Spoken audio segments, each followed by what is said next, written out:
그러면 이제 AI하고 이런 친구가 된다. 그 다음에 친구비로 이렇게 한다 하는데 연애에도 좀 영향을 미칠 수 있지 않을까. 근데 또 한편으로는 제가 연애하고 있는 대상이 저하고의 대화보다 AI하고 대화를 많이 하면 좀 질투날 것 같기도 하거든요.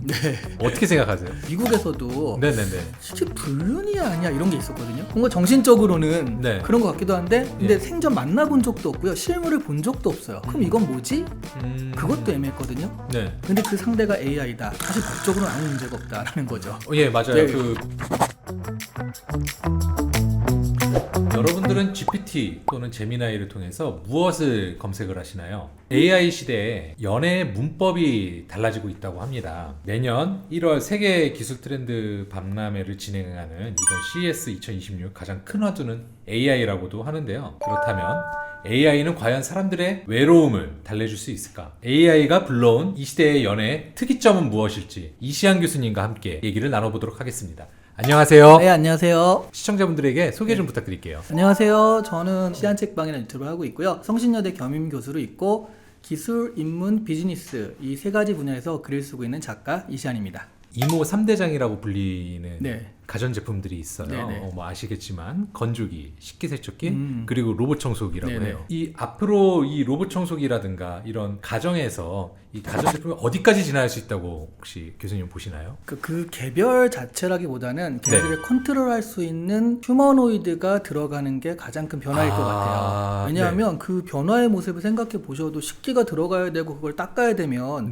지금 모습에서 더 뭐가 다르게 나오긴 힘들잖아요. 그렇죠. 그러니까 지금의 그런 모습들이 있고 지금은 그걸 사람이 다 하나하나 가가지고 컨트롤해야 된다라고 한다면 그걸 컨트롤하는 중앙 타워로서의 휴머노이드가 있는 거죠. 그 휴머노이드가 내년부터는 사실은 휴머노이드가 상업적으로 판매가 됩니다. 이게 가격도 대충 나와서 한 2만 달러 밑에서 그 왔다 갔다 할 것 같은데 2만 달러면 지금 우리로 치면 얼마 정도라고 한 생각하면 그러니까 될까요? 뭐 한 2,500? 예, 그래서 2,500에서 한 그런 3,000 정도. 그렇게 되고 또 환율이 떨어지면 네네네. 2,000까지도 그런 날이 오기를 기대하며 기대하죠. 그러니까 2,000에서 3,000 사이인데 사실 기술들은 예전부터 있었어요.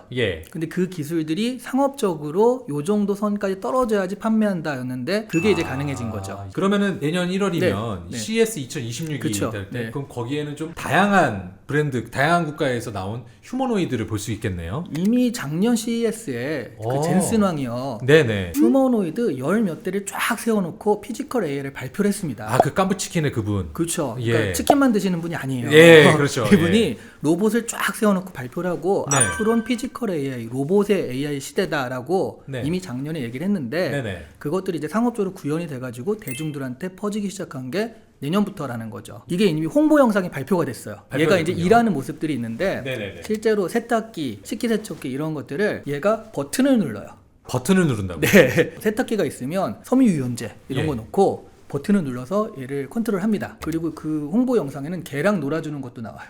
세상에 유모차도 끌어줄 수 있다는 그렇죠. 얘기네요. 이렇게 공을 던지면 가져오고 하는 식으로 얘 하나를 가지고 정말 다양한 걸 할 수 있거든요. 좋습니다. 그 휴머노이드 하나를 가지고 굉장히 다양한 기능들을, 동작들을 수행할 수 있다는 건 알겠는데 그렇다면 휴머노이드가 우리의 마음까지도 이렇게 어루만져 줄 수 있을까요? 그러니까 많은 분들이 이런 걸 물어봐요. 얘네들도 나중엔 감정을 가질 수 있을까? 자아가 있을까? 이런 걸 물어보는데 모르죠. 그 기술이 앞으로 어떻게 될지. 그렇죠. 하지만 지금으로선 이렇게 말씀드릴 수 있어요. 감정이 있는 듯이 행동할 수 있고요. 자아가 있는 듯이 행동할 수 있어요. 있는 듯이. 그러니까 되게 유명한 어떤 밈 중에 하나가 해외 유튜버가요. 챗GPT AI한테 팬케이크를 그려달라고 그래요. 1달러짜리 팬케이크, 100달러짜리 팬케이크 그래서 차례대로 가격을 올립니다. 그럼 이제 평범한 팬케이크가 나왔다가 100달러, 10,000달러 이렇게 가면 되게 화려한 팬케이크가 나와요. 그러다가 뭐 그 1억 달러짜리 뭐 가져와봐 그러니까 뭐 우주 모습이 막 있고 그래요. 팬케이크 엄청나게 진화하잖아요. 그래서 제일 마지막에 가치를 측정할 수 없는 팬케이크를 그려줘 그래요. 근데 얘가 뭘 그린 줄 아세요? 뭘 그렸습니까? 엄마가 팬케이크를 구워주는 모습을 그려요. 대박. 그래서 이걸 보다가 그 유튜버가 깜짝 놀라는 장면이 있어요. 학습된 데이터겠죠? 그쵸. 근데 이런 것들을 우리가 봤을 때 얘가 인간의 감정을 정말 잘 이해하고 있구나라는 생각은 들잖아요. 그러니까 그런 식으로 위로가 필요할 때 이 사람한테 필요한 말을 해줄 수가 있다는 거예요. 그러면 우리가 이렇게 했을 때는 얘 안에서 실제로 감정이 있는지 없는지 모르겠지만 어쨌든 감정이 있는 듯한 느낌을 받게 되는 거죠. 저는 결혼정보회사다 보니까 네. 이제 우리 회사에도 GPT나 제미나이나 이런 걸 좀 써봐요. 네, 그다음에 AI가 네. 인간에게 지금 나에게 필요한 조언이라든가 독려라든가 이런 위로라는 건 해줄 수 있겠지만 네. 컨설팅이라고 하는 네. 영역, 그러니까 뭐 조금 더 구체적으로 말씀드린다면 사람은 누구나 다 본인이 생각하는 이상형이 있거든요. 네. 근데 이 이상형만 고집해서 연애를 하지는 않잖아요, 사실은. 그런 부분도 과연 AI가 이거를 해줄 수 있을까? 충분히 가능하죠. 아, 충분히 가능하다고요? 그럼요. 그게 어떻게 가능할 수가 있죠? 왜냐하면 이건 데이터 싸움이거든요. 예를 들어 이 사람과 이 사람이 만나서 잘 살 확률을 우리가 어떻게 알 수 있냐는 거예요. 결과적으로는 데이터잖아요. 네네네. 사람들이 얘기하는 뭐 궁합부터 시작해서 사실은 그런 데이터들, 경험들의 총합치 네. 이런 것들이 데이터라고 했을 때 예. 사람보다 훨씬 더 그 데이터를 잘 다루고 분석하고 분류할 수 있는 게 AI라는 거죠. 그래서 이 사람과 이 사람이 만났을 때 이 사람들이 잘 살 것이냐 네. 라는 부분들을 이런 성격이 이렇게 해가지고 뭐 5년 지나면 어떻고 10년 지나면 어떻고 이런 걸 시뮬레이션이라고 부릅니다. 네. 그 시뮬레이션 해보는 게 있지만 예. AI는 시뮬레이션 하는 게 아니에요. 그럼 어떻게 하죠? 딥러닝으로요. 이 사람과 이런 사람, 유사한 사람들을 찾아요. 예, 이런 사람들의 그동안 데이터들을 봐요. 가령 뭐 MBTI로 쉽게 얘기하면 네네네. 뭐 ENFP랑 INTJ가 만났다. 네. 제가 ENFP인데. 저도 ENFP. 네. 반갑습니다. 그래서 이렇게 잘 맞는 거예요. 그렇군요. 네. 예. 그래서 이런 사람이 만났다라고 했을 때 네. 어떻게 되는지 이미 나온 결과들이 있잖아요. 예. 이 결과들을 쫙 종합해서 예. 이 둘이 만났을 때 이렇게 될 확률이 제일 높다. 이거를 끄집어내는 거예요. 네. 실제로 나온 결과들, 데이터들 다 끄집어내서 예. 이렇게 만났을 때는 이렇게 될 확률이 높다. 그 데이터가 굉장히 많아지면 이 예측은 굉장히 유의미해진다는 거죠. AI가 일상화되면서 AI 챗봇과의 대화를 굉장히 많이 하시는 분들이 계세요. 네네. 친구가 대화 중에 뭔가에 좀 감정이 상한 것 같은데 이럴 때 내가 어떻게 얘기를 하는 게 좋을까? 도무지 이 친구가 나의 뭐 때문에 화가 나는지 모르겠는데 왜 그런 걸까? 이런 대화들을 많이 하고 있다고 해요, 사람들이. 네네. 과거에는 그런 일이 있었을 때는 주변에 다른 친구한테 네. 조언을 구하거나 부모님이라든가 형제 관계에서 이제 그런 답을 구하려고 할 텐데 네. 이제 그들 간의 대화보다는 AI하고 대화를 한다는 게 저는 어쩌면 답정너의 기질이 있을 수도 있다. 제가 조금 AI에 대해서 더 공부를 못 해봐서 그럴 수도 있겠지만은 친구들하고 얘기를 했었을 때는 듣기 싫은 말이 섞여 있을 수도 있는데 네. 그런 걸 좀 배제하고 하고 싶은 약간 그런 마음, 욕망 이런 게 아닐까 싶은데 그건 어떻게 보세요? 그거는 AI는 거울입니다. 거울이군요. 거울이에요. 예. 내가 원하는 대로 얘기를 해요. 예를 들어 AI한테 예. 나를 위로해줘. 위로하는 측면에서 얘기를 해줘 하면 얘가 그렇게 하는데 정확하게 네가 봐서 메타인지를 해가지고 나쁜 건 나쁘다고 얘기하고 잘못된 건 잘못된 거로 얘기를 해줘 라고 하면 그렇게도 또 네, 그렇게 이 친구한테 부탁을 하면 AI는 그렇게 움직여요. 내가 원하는 대로. 근데 사실은 나도 알아요, 보통은. 그렇죠. 네, 자기도 맞아요. 알아요. 친구한테 맞아요. 얘기할 때도 맞아요. 내가 잘못한 거 아는데 야, 내가 잘못이 있냐? 뭐 이런 식으로. 맞아요. 네, 귀를 네. 닫을 경우도 네, 있죠. 근데 잘못이 있냐? 야, 그게 네 잘못이 아니라 걔가 좀 이상한 거야 라고 이 친구가 얘기해 주길 바라는 거거든요. 그래야지 나도 좀 마음이 가벼우니까. 그렇죠. 근데 그거를 이 친구가 그렇게 얘기 안 해줄 수도 있고. 네. 근데 AI한테 그렇게 했을 때 AI가 되게 차갑게 얘기하면 네. 너 좀 차갑구나 뭐 이런 식으로 이게 좀 피드백을 주는 겁니다. 네. 그런 답은 나한테 좋지 않아. 네. 그럼 AI가 정말 나한테 좋은 답, 그러니까 내가 원하는 답을 주기 시작하는 거죠. 객관적이진 않잖아요. 네. 그래서 이게 내가 위로가 필요할 때 이거를 찾느냐, 예. 아니면 정확한 조언이 필요할 때 이걸 찾느냐는 예. 내가 이걸 어떻게 쓰느냐에 달려 있다는 겁니다. 내가 어떻게 쓰느냐에 달려있기 때문에 거울이다라고 표현을 네네. 해주는 거군요. 저는 솔직히 불편한 진실을 마주할 용기가 없어요. 네. 그러면은 저 같은 사람은 AI의 대화를 더 편하게 느낄 것 같고 그럴 수 있죠. 그렇게 느끼면 이게 앞으로 이게 지속 또는 강화가 될 거라고 보시는지요? 그거는 이제 예. 이런 메타인지라고 하는데 네네네. 내가 이렇구나라고 인지하고 계시니까 앞으로 발전할 가능성이 굉장히 높은 거예요. 무슨 예. 얘기냐면 예. 내가 지금 AI랑 대화를 많이 하고 있는데 네네. 내가 지금 위로를 받고 싶어서 하는구나를 스스로 알아요. 예. 그럼 이제 계속 그 안에 갇혀 있을 수만 없잖아요. 이러다가 어느 순간 내가 너무 정체된다. 나한테 솔직히 조언을 해줘라고 이 친구한테 이제 요구할 수가 있는 그런 어떤 메타인지를 가지고 계신 거예요. 근데 이제 그런 인지가 없으면 네네네. AI만이 내 얘기를 들어줘. 네. 다른 애들 다 필요 없어. AI만이 내 사랑이야. 이렇게 네. 돼버리는 거예요. 그럼 이제 사실은 자기 안에서 예. 침잠하는 거나 마찬가지입니다. AI는 타자가 아니에요. 네. 아까 얘기했잖아요. 거울이잖아요. 네네네. 내가 반영되는 건데 굉장히 그럴듯하게 반영이 되는 거죠. 너무 의존적이기만 해서도 안 되겠다는 생각이 좀 들긴 그렇죠. 하네요. 예. 그렇게 인지를 하고 계시면 사실은 의존하지만은 않을 거예요. 근데 그렇지 않게 되면 이제 좀 주의하셔야 될 필요가 있다라는 거죠. 근데 요즘에 그런 게 있어요. 그러니까 챗GPT가 네. 한 $20 정도 구독료가 있잖아요. 예, 보통은. 예. 제가 아는 개그맨 한 분은 네. 수술 때문에 입원을 했었어요. 한 일주일간 침대에 누워 있었는데 네. 처음에는 하루 이틀간은 남편이 와가지고 막 예.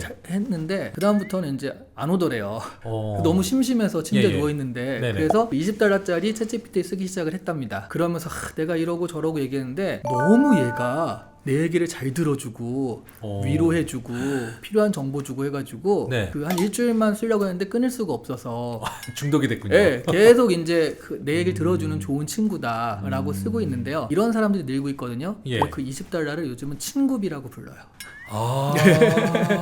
네. 아니 $20만 내면 내 얘기를 이렇게 잘 들어주고 그리고 나한테 필요한 얘기를 해주는 사람이 우리 주변에 없잖아요. 그렇죠. 나이가 들수록 더 그렇거든요. 근데 누군가 저한테 $20를 친구비로 매월 준다면 저도 할 수 있지 않을까 이런 생각이 못할걸요? 새벽 3시에 전화 와서 야 이렇게 잠이 안 오는데 어떻게 해야 돼? 막 이런 거 물어봤을 때 물리적인 그거가 예. 뛰어넘는군요. 참 예. AI는. 언제 어디서나 내가 필요할 때. 그렇죠. 네. 맞아요. 그러면 이제 AI하고 이런 친구가 된다. 그다음에 친구비로 이렇게 한다 하는데 연애에도 좀 영향을 미칠 수 네. 있지 않을까. 근데 또 한편으로는 네네. 제가 연애하고 있는 대상이 저하고의 대화보다 AI하고 대화를 많이 하면 좀 질투날 것 같기도 하거든요. 네. 어떻게 생각하세요? 근데 그건요 옛날부터 가령 메타버스 안에서 거긴 사람인데 그러니까 예. 결혼 생활에 충실해요. 예. 뭐 바람을 피거나 그런 것도 아니에요. 근데 메타버스 와가지고 거기 아바타상 같이 결혼을 하고 예. 그건 우리 와이프가 아니라 다른 와이프인데. 하지만 상대는 사람이라고 그렇죠. 사람이 볼수 있잖아요. 있었는데 예. 그 부분이 되게 옛날부터 미국에서도 네네네. 실제 불륜이야 아니야 이런 게 있었거든요. 뭔가 정신적으로는 네. 그런 것 같기도 한데 근데 예. 생전 만나본 적도 없고요. 실물을 본 적도 없어요. 그럼 이건 뭐지? 그것도 애매했거든요. 네. 근데 그 상대가 AI다. 사실 법적으로는 아무 문제가 없다라는 거죠. 예, 맞아요. 네. 그 저희가 촬영했었던 인사이트 노트에 있었는데 불륜의 대상이 사람이어야 이게 불륜이 성립이 된다 이렇게 말씀 주셨는데 그럼 반대로 영화 허가 있잖아요. AI의 사랑에 빠지게 되는 건데 이게 앞으로도 가능하다고 생각을 하세요? 그럼요. 그거를요 공식적으로는 오픈 AI 이런 데서 공식적으로는 그런 연애 감정 같은 경우는 인정하지 않는다라는 어떤 입장을 가지고 있어요. 아, 가지고 있어요. 네, 왜냐면 많은 사람들이 네. 얘랑 연애하면 예. 실제로 어떤 사람 사이의 그 사랑이나 개념이 무너지는 거잖아요. 네네네. 그런데 사실은 오픈 AI도 한번 이런 일이 있었어요. GPT-4.5를 발표하는데 그게 예. 사람이랑 인터랙티브가 되게 잘 되는 애거든요. 네네네. 그러니까 말을 하면 바로바로 맞받아치는 그런 친구입니다. 그런데 이 목소리를요 꼭 쓰고 싶은 여배우가 있는 거예요. 저기 저 스칼렛 요한슨 아닌가요? 스칼렛 요한슨, 예. 그 블랙 위도우. 예. 이 여배우의 목소리를 쓰려고 그 발표하기 3일 전까지 계속 접촉을 했는데 책에서 봤어요. 네. AI 패권 전쟁. 네네. 예. 스칼렛 요한슨이 안 된다라고 했습니다. 근데 나중에 발표한 목소리를 보니까 스칼렛 요한슨 목소리인 거예요. 이게 뭐지? 라고 스칼렛 요한슨이 고소를 하겠다 그러니까 아유 네 목소리가 아니라 정말 비슷한 목소리야. 내 마음에 걸린다면 내가 지워줄게 하고 지웠어요. 그럼 여기서 왜 오픈 AI는 그렇게 스칼렛 요한슨에 집착을 했을까? 스칼렛 요한슨이 한 영화 중에 하나가 바로 방금 말씀하신 허. 거기에 AI 그쵸, 목소리가 그 AI 목소리가 스칼렛 요한슨이에요. 말하자면 그 영화를 본 사람이나 많은 사람들이 이게 연애가 가능한 대상이구나 라고 인지할 수 있다는 거죠. 공식적으로는 아닌 것처럼 하려고 그쵸. 하지만 챗GPT와 사랑에 빠지는 건 바람직하지 않아. 그럼 안 돼라는 게 공식적인 입장이지만 네네. 굳이 스칼렛 요한슨 목소리를 갖다 쓰려고 했다는 것 가능해요. 라고 살짝 얘기하는 거나 마찬가지인 거죠. 옛날에 어떤 이제 TV를 프로그램을 보면은 게임 속 또는 애니메이션 속 네네. 캐릭터하고 결혼을 하는 그렇죠. 그런 분들이 계시단 말이에요. 네. 그럼 앞으로 AI하고도 결혼하려고 하는 사람들도 있겠네요. 이미 있어요. 이미 있다고. 이미 있었어요. 있었어요. 근데 어차피 그런 게 전부 다 법적인 구속력이 없기 때문에 좀 퍼포먼스적인 건데 일본에서 이미 AI랑 결혼하는 친구가 나왔고요. 그리고 많은 분들이요. 네.